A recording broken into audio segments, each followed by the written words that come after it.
1970s, there was an emerging hero in New York. He was a jet, but he could not fly.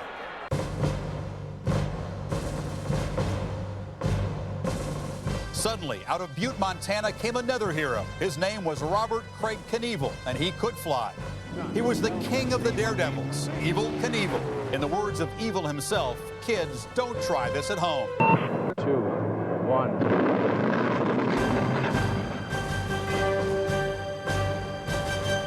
This is the moment of sight. He'll build up speed as quickly as he can, and here he goes.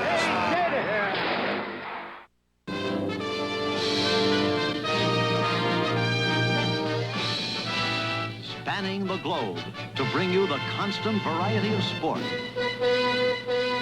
the thrill of victory, and the agony of defeat. The human drama of athletic competition.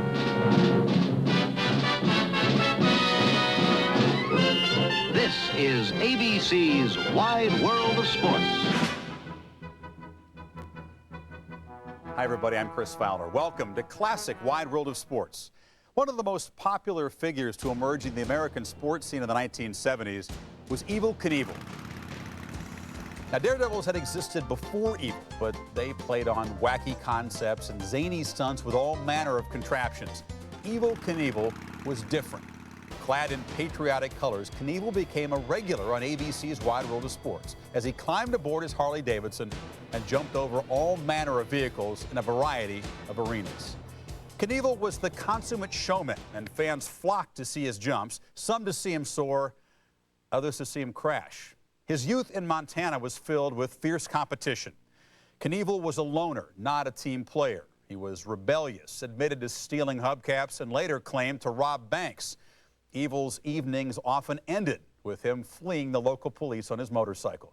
In fact, it was the Butte police who gave him his nickname.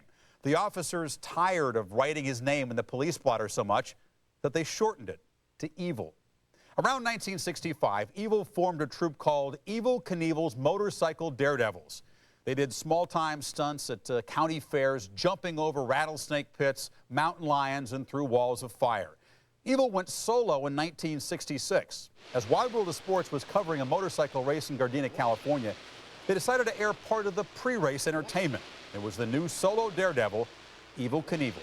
Before we get back to racing, I'd like to introduce to you a most unusual young man. This is Evel Knievel, and his specialty in sports is to take a motorcycle up over a ramp and leap through the air some 90 feet. That's what he's going to try to do today, over 15 automobiles. Now, have you ever done 15 before, Evel? Bill, I never have. I missed a jump up in the northwestern part of the United States over 13, and I was hospitalized and laid up for nearly 5 months, and I sure hope that doesn't happen today. Wow, how many cars were you attempting at that time? 13. 13, and you missed it? That's right. You're trying 15 today? Well, the parachute's ready, the motorcycle's ready, and I'm ready, and I'm not going to miss today. It's March 25th, 1967. The young Evel is wearing a yellow helmet, yellow and black leathers, and he's riding a Triumph. In front of him are 15 cars. Bill Fleming has the call from Gardena, California. Right now, everyone here in the crowd has their eyes riveted on a young man by the name of Evel Knievel, who is set and ready in his yellow daredevil leathers and new racing helmet to attempt the leap over 15 cars. You saw J.C. Agajanian there in the background, nervously pacing up and down. An exciting moment here at Gardena, California, even for the young ones. To soar through the air, airborne for about 90 feet, on a normal Triumph machine. And he's set to go. Takeoff, of course, very critical. He'll build up speed as quickly as he can, and here he goes. And he makes it. A beautiful leap as Evel Knievel gets the roar of approval from the crowd here, going beautifully over 15 cars.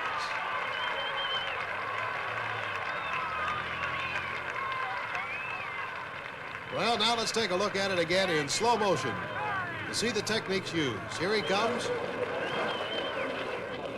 This is a parabolic curve so that rear wheel will keep the traction. Now, as you see, he rises in the seat and makes a perfect landing. A wild way to ride a motorcycle.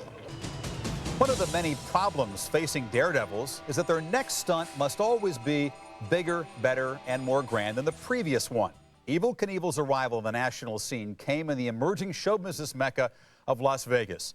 Now, this time around, he was putting cars and buses behind him. On New Year's Day 1968, Knievel was set to jump over some glitzy new Vegas architecture, namely the fountains outside the new Caesars Palace Resort Casino on the Strip. Some say it was this jump that first cemented Evel Knievel's place in sports history. His crash landing at Caesars Palace is one of the most vivid slow-motion portraits of pain ever captured on film. The only other Evel crash that could top Caesars was his wipeout landing at San Francisco's cramped Cow Palace in March of 1972. After surviving the horrendous crashes at Caesars and the Cow Palace, Evel found himself with a cult following in America. With little help from Wide World of Sports, interest in Evel Knievel was starting to skyrocket in the early 1970s. When he arrived on the scene, this country was in a gray area that had not been seen in my lifetime. There were no simple answers to anything. We were involved in the Vietnam War, women's evolution was going on. There was nothing. There were no easy black and white answers. And this guy came down the road in a star-spangled suit and said, "I'm going to do something very simple, the consequences of which can be death." And it appealed instantly. Let's go to Los Angeles. It's the fall of 1973, and Bill Fleming once again has the call. We are now at the 51st row of the Los Angeles Coliseum. Now, ideally, you would like to take off at about 100 miles an hour on the in-run. Soar over the 50 cars, make a two-point landing. This is going to be it. Evel carries about 6 or 7 bikes with him, then he tests them all before one of these jumps, picks the one that's performing best. He's ready.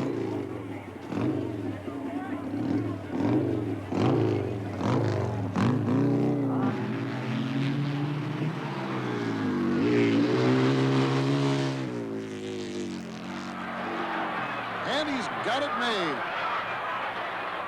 There goes the chute. Whoops, he's airborne as he goes through the peristyle. But the word is he's okay. And have you ever seen so many cameras in all your life? Fantastic jump, and here he comes back into the tremendous, thunderous applause here in the Coliseum. Well, Evel, you did it again. Well, another day, another dollar. Yeah, you make it sound awful easy, but it isn't quite that easy. That jump going out the Coliseum, I think, was just as wild as the one going over the cars. I'm glad that parachute was open, I'll tell you. I'll tell you this, is if you were graded on form and beauty, it would have been 100 today. It was absolutely a beautiful jump. Well, thank you, Bill. I don't think I jumped quite 50 yards, but, you know, I'm getting to be on up in, I guess, what you call age to where I can't heel as good as I used to. And being 34 years old, every time I make a jump, I thank God when it comes down that I'm still alive, no matter how far I went. You know, Evel, you're shaking a little bit. Well, if you did what I did, you'd be shaken too, Bill. There never has been anything quite like this man, Evel Knievel, Super Daredevil. Coming up, when classic Wide World of Sports returns, the first of 4 big jumps in Evel Knievel's very busy year of 1974. I'll make a bet 11. of $100,000 right now, $100,000 in cash, that I can jump and I'll take Howard Cosell on the handlebars of the back end of the motorcycle. And I'll bet you There's 100,000. no way.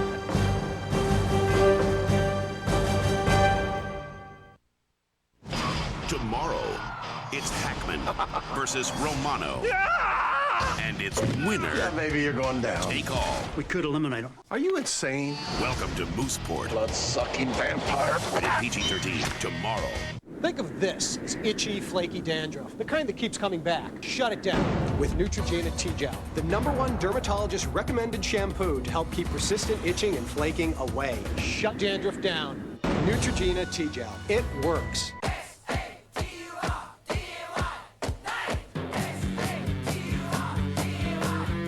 Don't blow Saturday with an ordinary nut.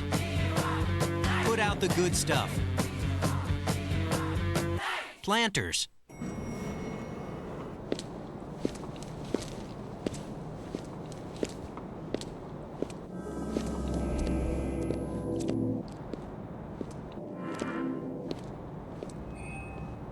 Any driver can recognize their own car.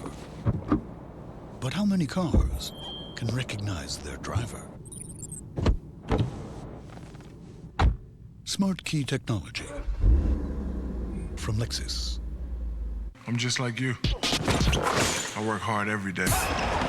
Back pain or not, because I get big relief from the new Icy Hot Back Patch. Bigger than ordinary patches. First it's icy to dull the pain, then hot to relax it away. New Icy Hot Back Patch. Count on it.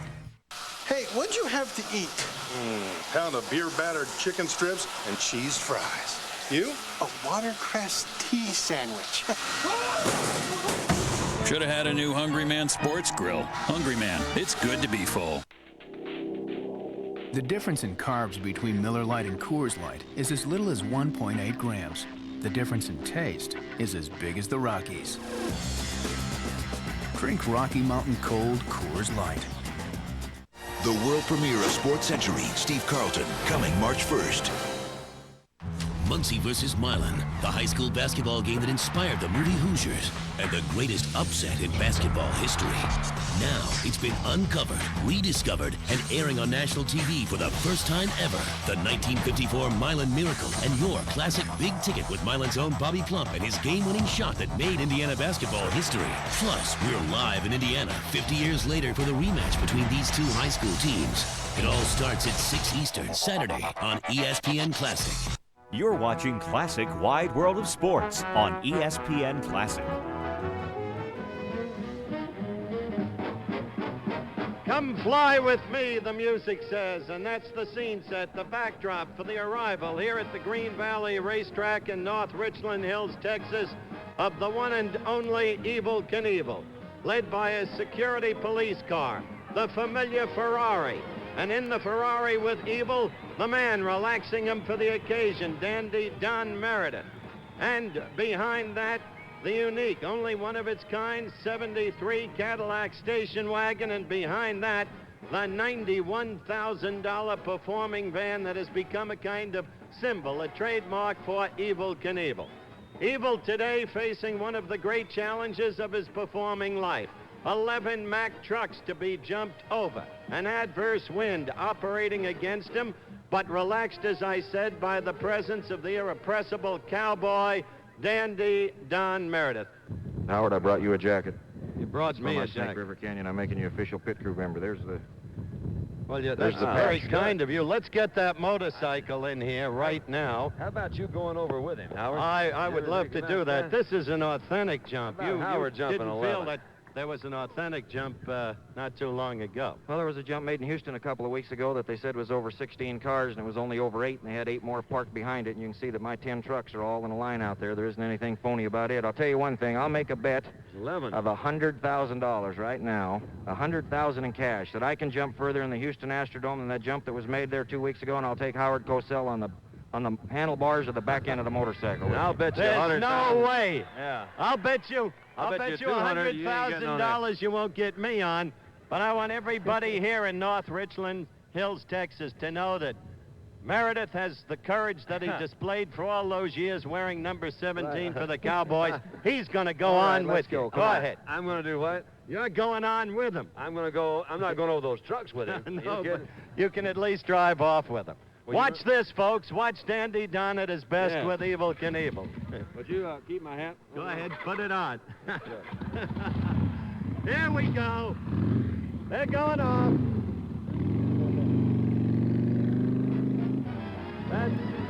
That's Don Meredith at his best, showing you the kind of courage that was uniquely his through all of the years.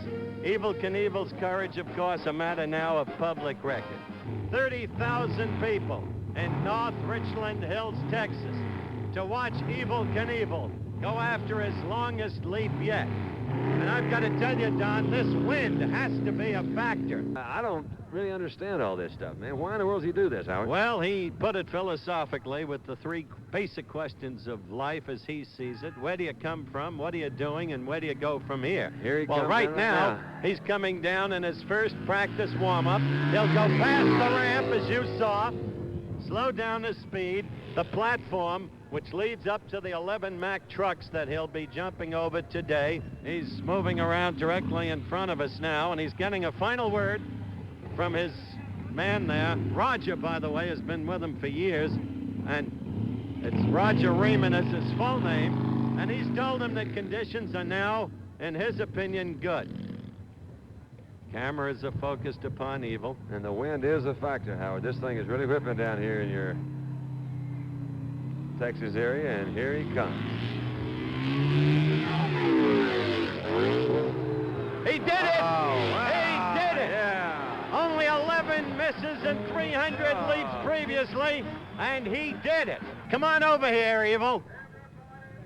Evel is coming over, and as I said, unbelievable. I made it okay. You sure did make it okay. Now, I had judged from the distance you went past the last truck, you cleared it by maybe 50 to 55 feet. Well, the landing ramp is 56 feet long, and I landed right on the bottom of it. I'll tell you, if I haven't done the training that I have done and been in the physical shape I'm in right now, I'd have probably broken my back. I really don't feel very good, I'll tell you. I'll bet you don't. Knocked the breath right out of me. It's in slow-mo. Look at it right there. Goodbye, last Mack truck. There it is. You're over it, and you really did clear it. I'd say that's 50 or 60 feet. When I hit there, you can see what happened. It just splattered. Yeah. But you know what? There's no better feeling in the world than to land that thing and be hanging on to it no matter what kind of shape you're in. That's the story then today. Dandy Don Meredith, Evel Knievel, Howard Cosell, right here in North Richland Hills, Texas. And Evel Knievel did the job. More than 150 feet. The jump in Texas was the first major jump in Evel Knievel's very busy year of 1974. Could say it was his year of living dangerously. He had 4 major jumps in 4 different locations, 1 in Canada, and would jump over a combined total of 41 trucks.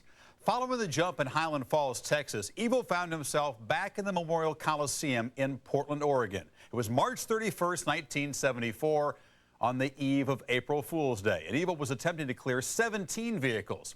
He had jumped the Memorial Coliseum 3 years earlier and broke his throttle hand on a hard landing. This time around, Evel was building his 1974 momentum that was going to lead to the grandest of spectacles by the end of the year. Evel had a special announcement about that in Portland. Let's go to Memorial Coliseum, where Frank Gifford has the call. Evel Knievel has emerged from his van here at the Memorial Coliseum in Portland, Oregon. Colorfully garbed as he always is, Evel Knievel will attempt a tremendous jump tonight. Good luck. Thank you, Frank. Colorful in every way, Evel Knievel, who has become a pop hero, if you will, around the country, traveling with that large van. He'll be traveling at a speed between 80 and 85 miles per hour on the takeoff ramp. He's about ready.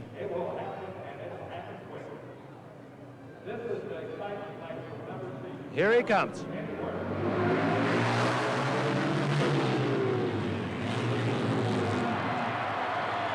Bar goes up, and it couldn't have been more perfect. Could not have been more perfect. Evel Knievel.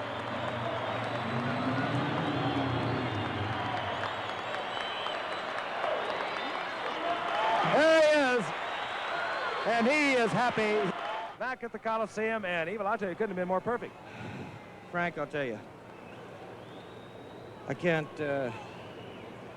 say enough for the guys who worked so hard with me down here the last 3 days. We moved a ramp just before the jump because we thought it was going to rain.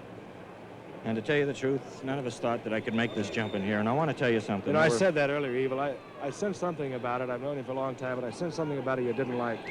No, but, you know, we sold this place out tonight, and I just as soon miss the jump as have them boo me out of here. And I'm almost to the end of my road, and I'm not going to let that happen yet. I went to Idaho, and I bought a piece of the Snake River Canyon. It's my canyon. They cannot take it away from me, and the only way they're going to stop me from jumping is with an anti-aircraft gun. They're going to have to shoot me out of the air. September the 8th. I'm going to go like hell, and I'm going to get across that thing faster and further than you've ever seen me today.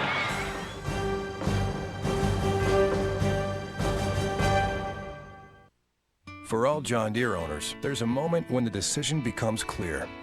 It happens long before the exclusive Edge cutting system delivers its first superior cut. Before you've put its legendary durability to the test. Long before you benefit from the at-home support of a dedicated dealer. It's the moment. faded blue touches bright yellow for the first time. Visit your John Deere retailer today and experience the moment for as little as $14.99. Winning the NASCAR championship is about outlasting the other guy. That's why I use new Red Zone Invisible Solid. It's the longest lasting Invisible Solid from Old Spice. So you smell great all day. And if you don't think the scent lasts longer, Old Spice will buy you a stick of something else. Hey, you can't always shower right after the race. Unless, of course, you win. New Red Zone Invisible Solid in 4 long-lasting scents. Stay in the zone. The Disciples of Jackie Robinson. There was Jackie. He brought hope. February 23rd on Sports Century. Jackie Robinson broke the Major League color barrier.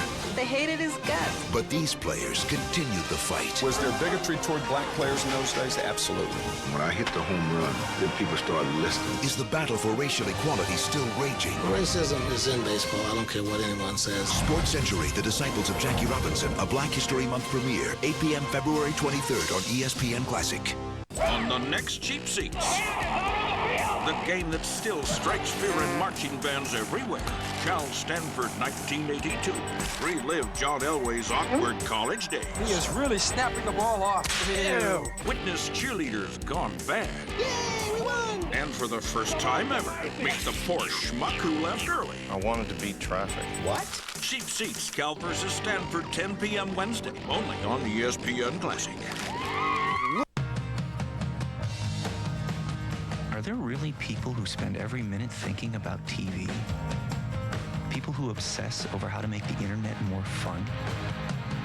Is there a place where people are dedicated to finding new ways to entertain you and inspire you? You'd better believe it. We're Comcast, a cable company dedicated to changing the way you think about your cable company.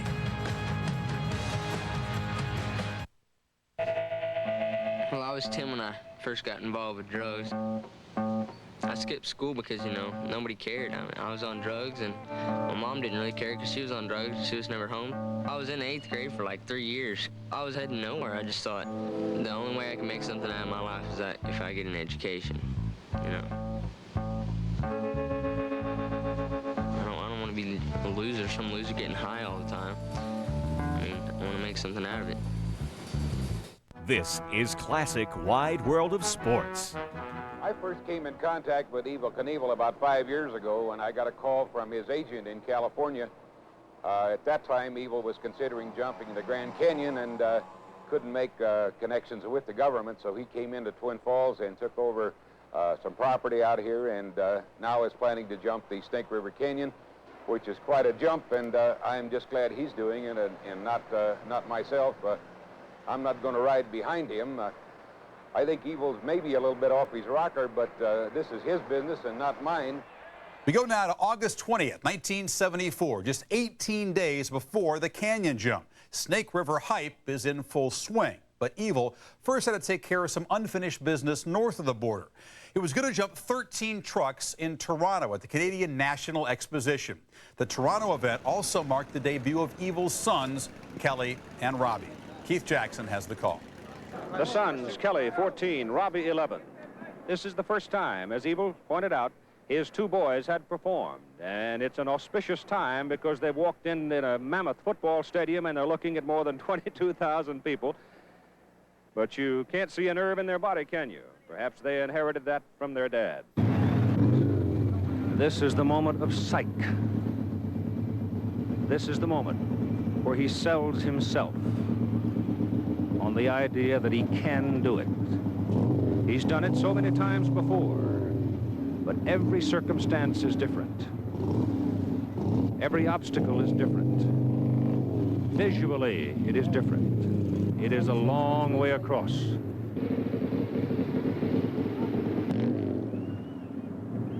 Many, many times we've thought that he was tempting fate too severely. What about this time? Well, let's see what we can see. Perfect. Absolutely perfect. He hit it right on target. And listen to the crowd.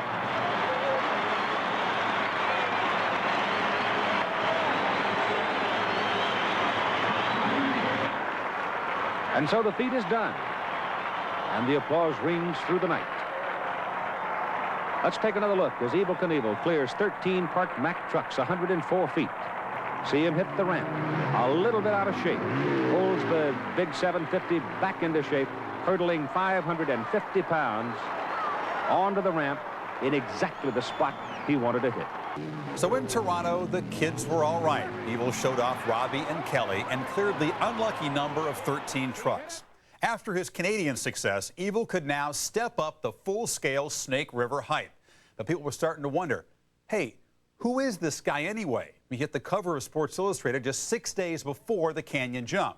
But ABC's space program reporter, Jules Bergman, wanted more information. Here's Jules asking, who is Evel Knievel, and why is he about to climb into a steam-powered skyrocket in Twin Falls, Idaho?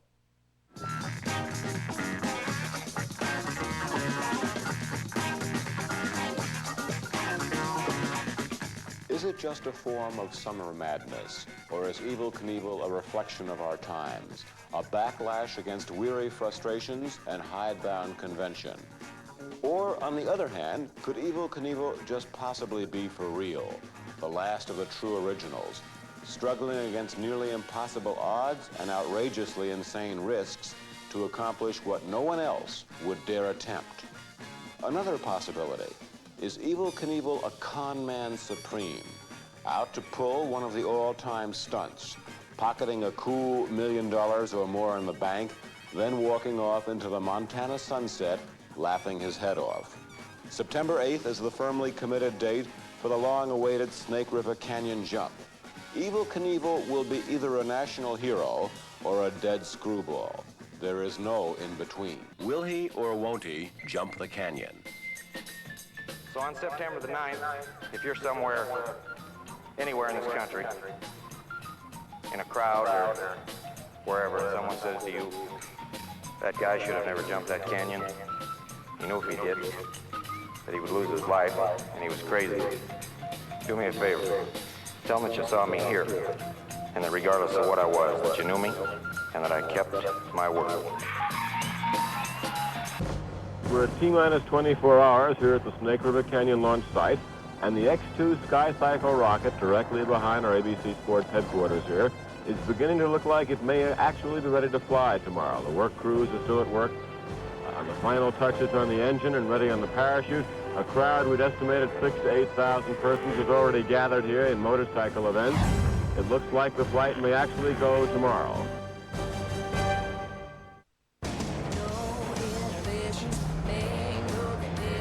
Get a little out of line. The best thing about being a woman is the prerogative to have a little fun. The new Chevy Colorado Crew Cab has the biggest interior in its class. So if you're ever uncomfortable, it won't be because of lack of space. Man, I feel like a woman. Everything's bigger in Colorado. An American revolution. Hey, Randy, I need an ink cartridge. We all have needs, Julie. It's got sprinkles. Thanks. Legal pads. Can I get some pens? I need some file folders. Half a Danish, half a folder. Say, Randy, I went to Staples. Staples, Randy. It was easy, Randy. Very easy. What do you want from me? Cream puff. You monster. Staples. That was easy.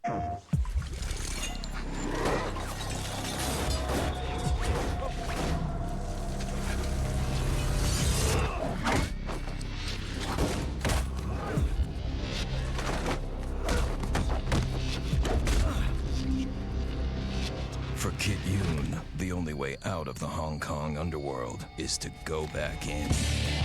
Jet Li in Rise to Honor, rated T for teen.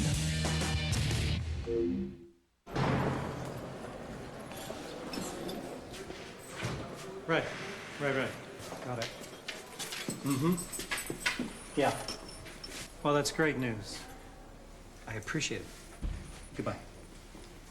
Well, I've got some fantastic news. I'm out of here. No, it was Geico. Just saved myself a bunch of money on my car insurance. Geico. 15 minutes could save you 15% or more on car insurance. Only one of these 12 fans will win their dream job. First quarter action. Locked up in a tight one. 16 points in the first half. As the next SportsCenter anchor, ESPN's Dream Job. Series premiere Sunday at 10 p.m. on ESPN. It'll be a classic Saturday night at 6. Big Ticket presents the high school game that inspired the movie Hoosiers in the Milan Miracle. Then at 7:30, we're there live as these two teams play their 50th anniversary game this Saturday on ESPN Classic. Yeah, I definitely think he'll jump the canyon. He has impressed me as an extremely articulate individual and knows exactly what he's doing. He's apparently got a good engineering background. I've got no doubt he'll make it. How can any man get in a small contraption like that and go that far and expect to make it? It's impossible. The man does whatever he says he's going to do, and he gives it a real good try. He's jumped all the trucks and cars and all that, and I think he can jump this. He's gonna wipe out in midair and fall down the river. Well, I don't know. I'm just scared to death for him. I think somebody's gotta be crazy to do it, but he's going to. I think he's a pro. He'll make it. We're back at the Snake River Canyon launch site. It's T-minus 25 hours for Evel Knievel's one-man canyon flight in this vehicle, the X2, which must fly across this 600-foot deep canyon, a third of a mile wide, or Evel may not survive at all. It's spectacular terrain and a spectacularly gutty mission. The major new element here in this last day before launch has been Evel's short-tempered outbursts. The flight preparations seem to be on time, and the X2 behind us should be ready for blastoff tomorrow at around 5:20 p.m. Eastern Time. When has a motorcycle daredevil ever had a NASA-style T-minus countdown for one of his jumps? There was abundant tension on the rim of Snake River Canyon on September 8, 1974. 30,000 fans had arrived on the scene and turned it into a Woodstock-style party. The local police, alarmed at the loose party atmosphere, called in reinforcements. The officers watched over the crowd with shotguns poised on hips. Meanwhile, Evel Knievel had suffered a sleepless night.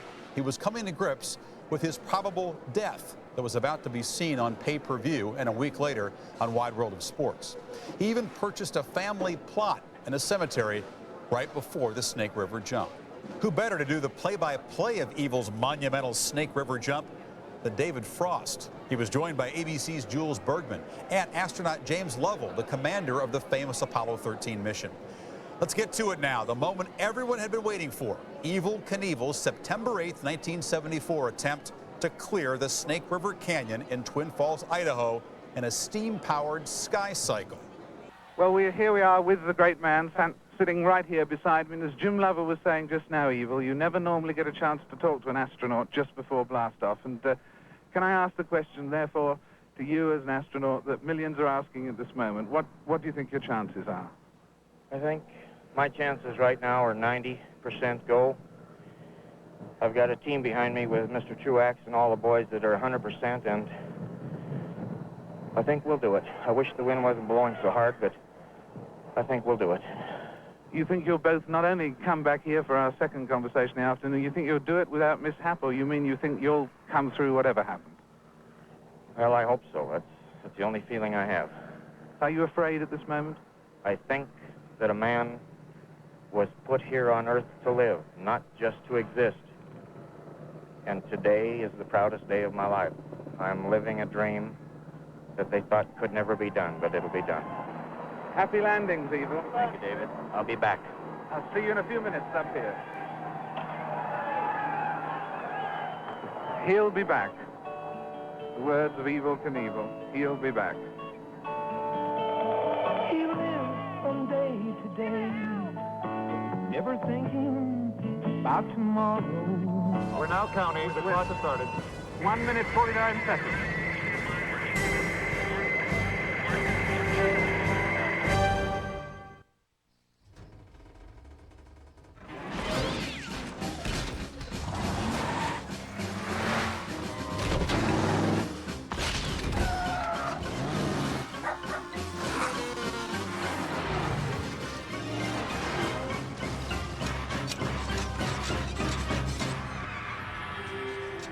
Give your engine what it wants.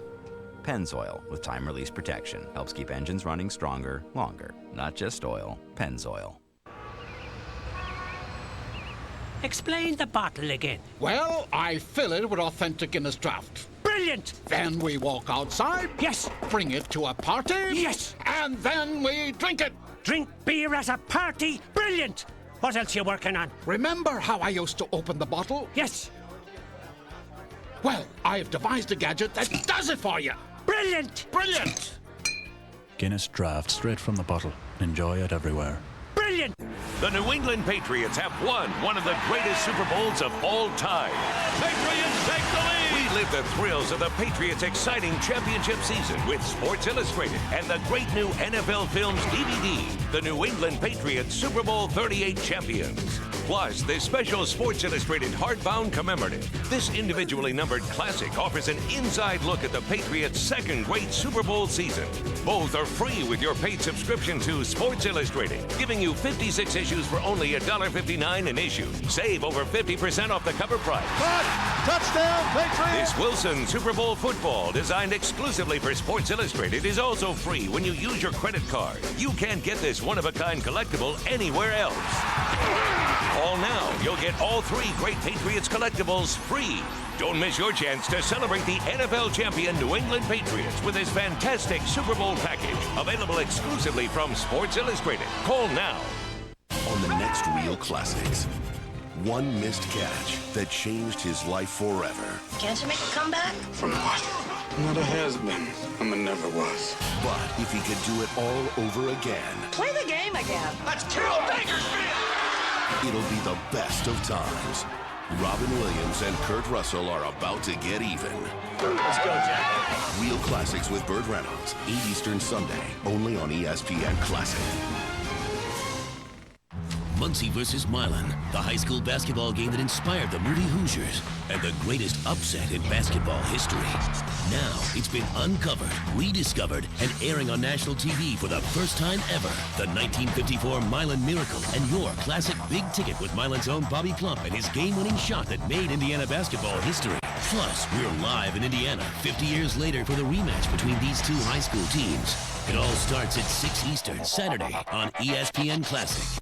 This is Classic Wide World of Sports on ESPN Classic. A great moment now. Happy landing, Evel. 5, 4, 3, 2, 1.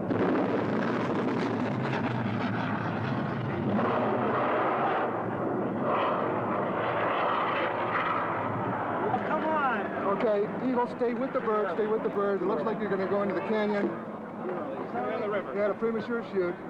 You have a good shoot on you. Come on. Stay with the vehicle, stay with the vehicle. Put your visor up if you can. You cannot see it now. There she goes, beneath the rim of the canyon.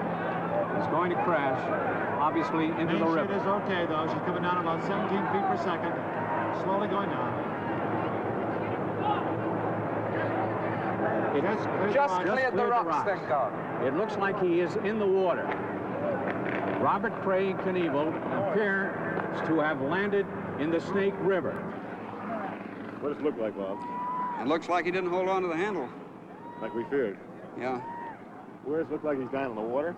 No, I'm afraid he's down in the rocks on this side, but I can't see. In the water. In the water. In the water. Okay. Sorry, just up to the frogman now. Robert Craig Knievel did not clear the 1,600-foot Snake River Canyon. He has landed in the Snake River. Jim, it appeared to me as if he made no attempt to try to get out of the vehicle, wasn't it?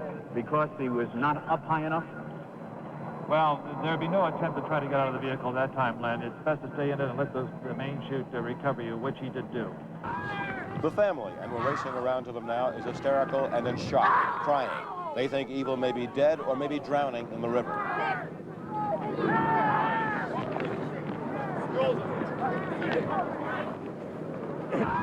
Let's quickly see again what happened. Here it is, the rocket ready to go off the pad in a burst of white-hot steam. And there's the chute much too soon. What went wrong? No one is sure. Evel Knievel is standing in the boat and waving. He is alive and well. In good shape.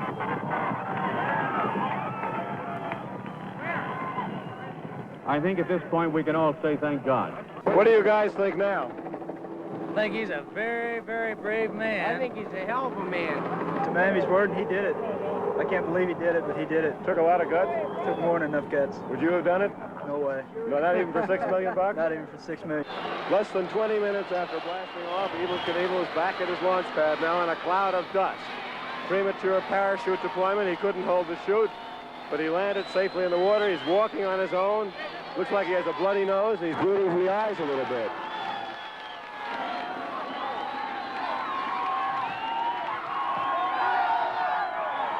How do you feel, Tiger? I love Evel. Oh, I don't know, Julie. How rough was the landing? 2 or 3 shells and bounced down, but I was strapped in so tight that came through it all right. I don't know what happened. You lost the spring? You couldn't hold the spring? It went sideways. It turned. Now, I don't know what happened down here, but Ron and Bob both told me if I saw the canyon wall and not the sky, for Christ's sake, to let it go. And when it turned, I let her fly. I didn't know what had happened. It just about knocks you out, Jules, when it takes. How were you rescued, though? How were you rescued, Evel? Thank God you were. They came and got me out down there in the trees and put me in the boat. I couldn't get my safety belt. Unharnessed? Unharnessed. If I'd have gone in the river, I'd have never got out of it, ever. Where did you land? Right on the shore? Well, I landed into the wall on this side and then bounced down. But I don't know what happened. It's just that I think People, I don't know. I just can't say. I'll have to let Bob and the fellas examine it. Are you going to try it again? Well, I don't know what I'm going to do. I sat in it and gave it my best, and I don't know what to tell you. While 30,000 watched Evel and his premature parachute fall into the canyon live, the rest of the country had to settle for paid admissions at movie theaters to see Evel soar. ABC's Wide World of Sports rebroadcast the Snake River jump the following week. Ratings for the Evel Knievel Snake River jump are the 9th highest in Wide World of Sports history. Not bad for a tape-delayed event. So Evel Knievel, who had failed but survived his battle with the Snake River Canyon, was about to take his act overseas. Some Englishmen had lined up some buses in Wembley Stadium, and by Jove, he was going to jump them. Indio, 1967 season, Palace, here he goes, and he will go. Oh my God. Half pipes, half court, center field, rec centers, rec leagues, major leagues, and labs. Super Bowl, far bowl, windstorm, windmills, sweat chambers, and labs. Turf, grass, mud, sand, schoolyard, backyard, the garden, the swamp, the vet, the Met, the pit, the park, the lake, the Jake, the bar, Dean Dome, Sky Dome, and labs. Venice, truckers, old school, new school, home, Gatorade. Tested in labs, proven everywhere.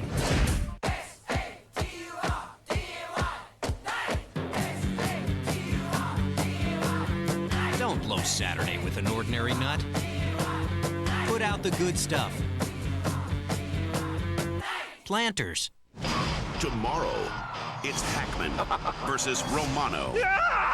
And it's winner. Yeah, baby, you're going down. Take all. We could eliminate him. Are you insane? Welcome to Mooseport. Blood-sucking vampire. Rated PG-13 tomorrow.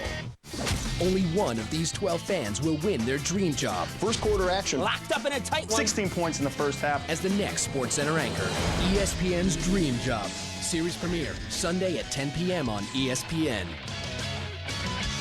If you've got 1 hour, we've got the greatest games in history. Each night, a classic game from a different sport. Each night, 1 hour. Pick up a classic to go.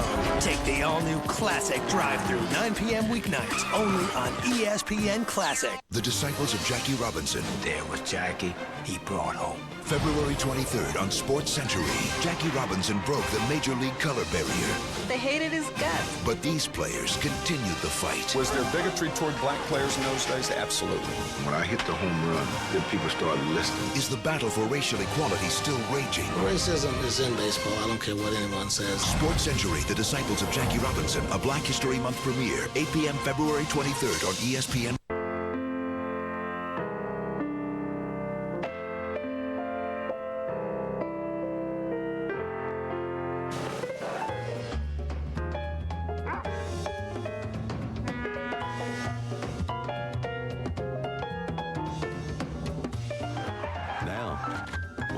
doesn't go your way, your TV will. Thanks to Comcast Digital Cable. TV is now on your terms. I wasn't going to school because I was hanging with the wrong crowd. And one day I was put into juvie for 2 stolen cars, robbery of a house, and aggravated assault with a deadly weapon. And I was locked up. That's when I really realized that, I mean, it wasn't for me. Like, I was only in there 2 months, but to me that was enough. It'd be better for me to stay in school, just get my education. I think I'm happier now. I know I'm happier now. Chris Fowler here, welcoming you back to Classic Wide World of Sports. On May 31st, 1975, Evel Knievel entered the venue of legends, London's Wembley Stadium, having put the Snake River Canyon debacle of 9 months earlier behind him. Hustling to promote his own event in London, Evel's appearances around the city gave a late boost to ticket sales. 90,000 fans packed Wembley to see if he could clear 13 double-decker buses. Friend and Evel Knievel expert Frank Gifford, who always seems to be lurking outside of Evel's van, was, of course, on hand with the call. Let's go to Wembley to see if Evel can do it on May 31st, 1975. It's a turned-on crowd at Wembley Stadium as Evel Knievel returns to action. The people have stared at the ramp, at the 13 buses, almost in amazement. They say it can't be done. Evel says, I can do it.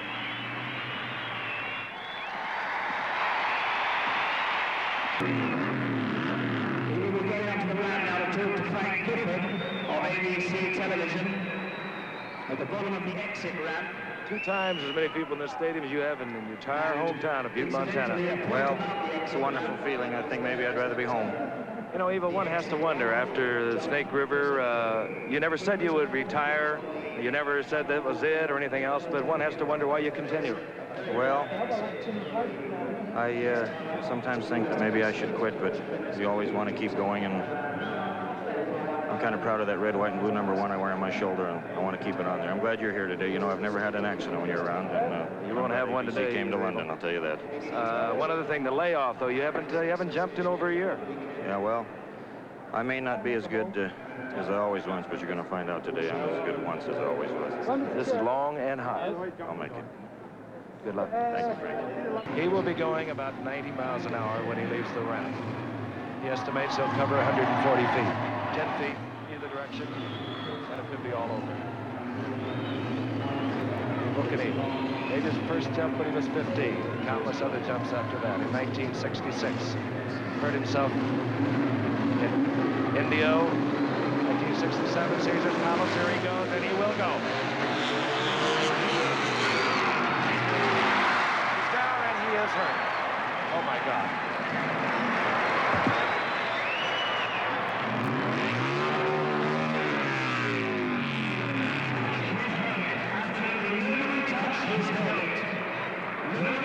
Nobody please touch his helmet and stand away until his own people can be there.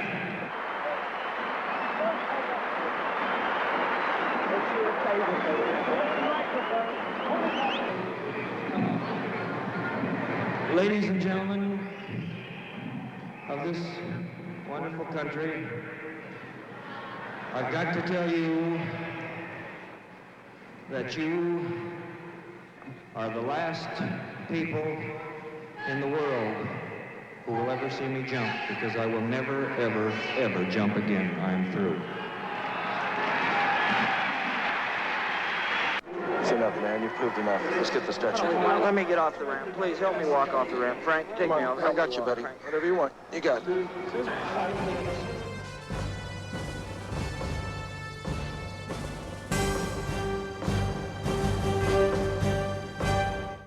For all John Deere owners, there's a moment when the decision becomes clear. It happens long before the exclusive Edge cutting system delivers its first superior cut. Before you've put its legendary durability to the test. Long before you benefit from the at-home support of a dedicated dealer. It's the moment. Faded blue touches bright yellow for the first time. Visit your John Deere retailer today and experience the moment for as little as $14.99. Shaq's back is hurting. Don't know how he can play the second half. With strength the strength of the new Icy Hot Back Patch. Bigger than ordinary patches and easy to apply. First, it's icy to dull the pain, then gets hot to relax it away. The new Icy Hot Back Patch for hours of relief. Count on it. Hey, what'd you have to eat? Pound of beer-battered chicken strips and cheese fries. You? A watercress tea sandwich. Should have had a new Hungry Man sports grill. Hungry Man, it's good to be full. The difference in carbs between Miller Lite and Coors Light is only 1.8 grams. You can burn 1.8 grams dancing. Slow dancing. So do a little dance and drink a little Rocky Mountain Cold Coors Light. My cousin told me about a Class 5 this way. We're gonna take a Class 5 Rapids. Bring it on!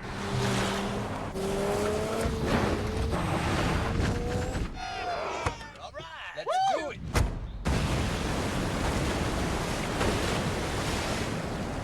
If we take a Class 3 and a Class 2, that's like taking a Class 5, right? I'm pretty sure you're right. Yeah. Absolutely. It'll get you there. The rest is up to you. The largest, most powerful 4Runner yet. Oh, honey, come quick. What? Look at this Denny's French Toast Slam on TV. Oh, you know, that does look good. Oh, yeah. Are you getting hungry? Yeah. Hey, how about we head over to Denny's right now? It's just $4.99. For French toast? That's a great deal. Let's go. Think of this as itchy, flaky dandruff, the kind that keeps coming back. Shut it down with Neutrogena T-Gel, the #1 dermatologist-recommended shampoo to help keep persistent itching and flaking away. Shut dandruff down. Neutrogena T-Gel. It works. The game that inspired the movie Hoosiers, Saturday on ESPN Classic. On the next Cheap Seats, see one of the greatest endings to a football game ever and meet the poor schmuck who left early. I wanted to beat traffic. What? Cheap Seats, Cal versus Stanford, 10 p.m. Wednesday, only on ESPN Classic. It'll be a classic Saturday night at 6. Big Ticket presents the high school game that inspired the movie Hoosiers in the Milan Miracle. Then at 7:30, we're there live as these two teams play their 50th anniversary game this Saturday on ESPN Classic.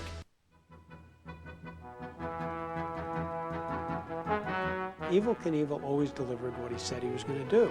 Here he was in Wembley Stadium before somewhere between 80 and 100,000 people. He knew he had a part missing to his bike. He knew he probably couldn't make it all the way across. He was implored to cancel the jump, but Evel wouldn't do it. He was not going to risk his reputation of bailing out an event. He would rather risk his life than risk his reputation. Welcome back to Classic Wide World of Sports and our look at the daring duo of Evel Knievel and his now famous X-rays. Let's get back to the issue of Sports Illustrated for a minute. Was it the famous SI cover jinx that kept him from landing on the other side of Snake River? We'll never know. But we do know that in that cover story, one of Knievel's partners in the Sky Cycle venture had referred to Evel as the White Muhammad Ali. Now, he was talking about Evel's penchant for exaggeration with the press, his put-ons, red herrings, and how he constantly rewrote his self-history. With the dramatic retirement announcement on the landing ramp at Wembley, Evel showed that he did have a little boxing-style showmanship in him. While Evel's statements never even hinted at the poetry spouted by Ali, there was a certain bravado that brought out Evel's own brand of individualism. That said, Evel would later claim that he was in shock when he announced that Wembley was his last jump. He lied to the blokes. Evel was destined to jump again in October of 1975. Perhaps following the overseas theme, he picked Kings Island, an amusement park outside of Cincinnati, Ohio, that is known for its replica of the Eiffel Tower. Let's throw it wide world style to who else? Frank Gifford, again finding himself outside of Evel's van. This time, he's at Kings Island, Ohio, where 14 Greyhound buses stand between Evel and Pater on October 25th, 1975. We understand he is about ready to make his appearance. And here he comes right now, Robert Craig Knievel.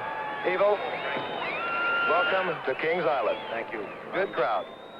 Ready to go. Looks like there's enough of them to blow me over it if I can't get that Harley Davidson over it. The wind, we'll talk about that again, Evel. Gusting, a problem? Well, it looks from the side of the flags that it may have died down a little bit, but I'm going to go, Frank. There's no wind going to stop me, not even a hurricane. His total concentration now is getting that bike off the approach ramp and onto the landing ramp. And he's not hesitating. He'll go.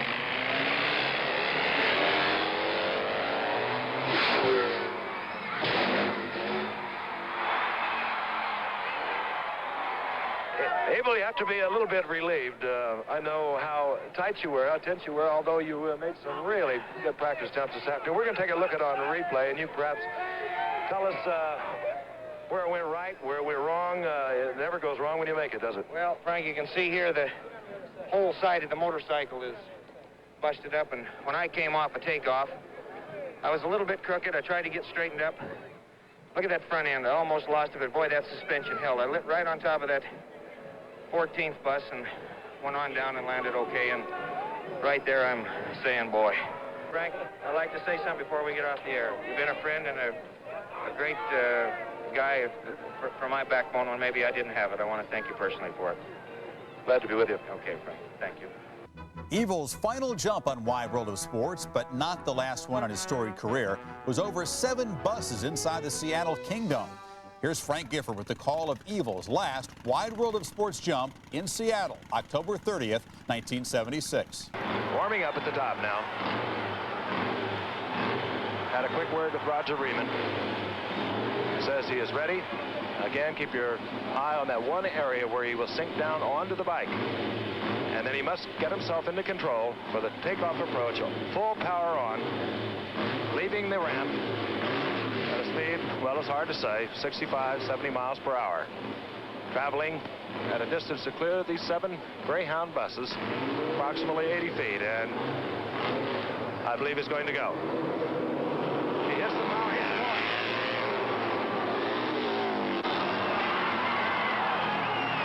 The relatively easy Seattle Kingdom jump didn't even hit the charts among Evel Knievel's domination of the Wide World of Sports ratings.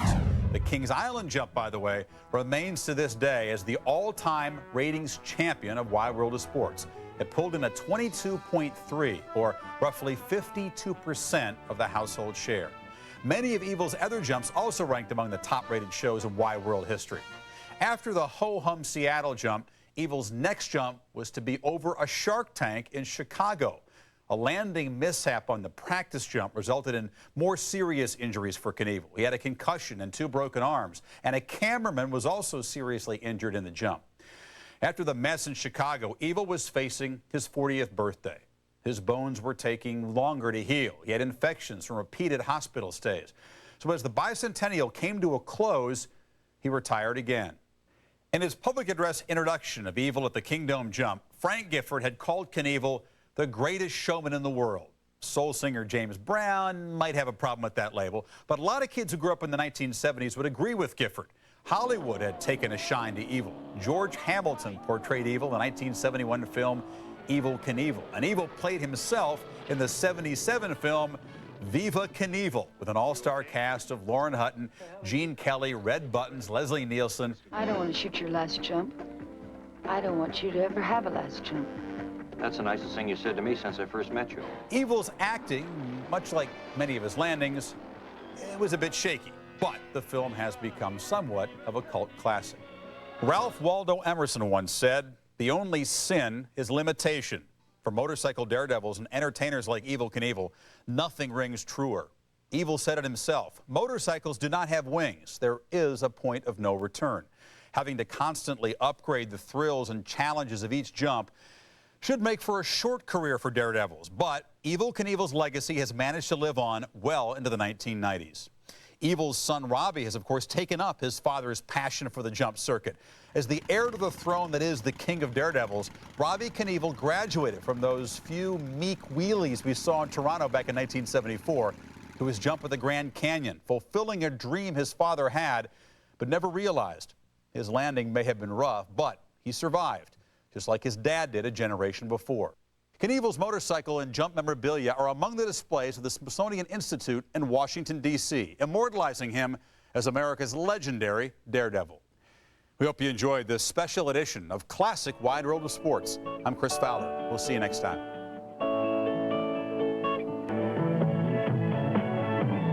He can move a mountain, leap across the winding river. Once he's made his mind up, there's nothing he won't try.